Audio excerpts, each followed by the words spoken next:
এটা বাস্তব কথা যে সব ধরনের ডিজাইন কিন্তু ক্যানভাতে তৈরি করা যায় না, কিন্তু এইটা ক্যানভাতে তৈরি করা যাবে। এমন একটা প্লেট খুঁজুন যেটাতে এইরকম কোনাকুনিভাবে বা কাত হয়ে প্লেটটার ছবি খোঁজা আছে। এই ছবি খোঁজাটাই ফ্যাক্ট, আর কোনো কিছু ফ্যাক্ট না। ছবিটা যদি আপনি পেয়ে যান সেটাকে এখানে প্লেস করান, ক্যানভার এলিমেন্টের মধ্যে লিখুন শ্যাডো, শ্যাডো লিখে এটাকে একদম প্লেটের নিচে প্লেস করিয়ে দিন, হয়ে গেল।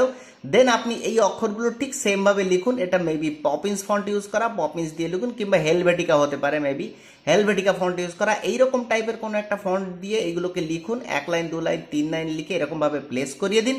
দেওয়ার পর এখানে এই যে এলিমেন্ট আর এই একটা এলিমেন্ট, এগুলো হচ্ছে টমেটো। একটা টমেটোকে এখানে নিয়ে ব্লার করে দিন, অর্ধেক একটা টমেটো সার্চ করুন, সার্চ করে এখানে ব্লার করে দিন। দেওয়ার পরে এখানে কিছু আপনি টেক্সট অ্যাড করে দিতে পারেন।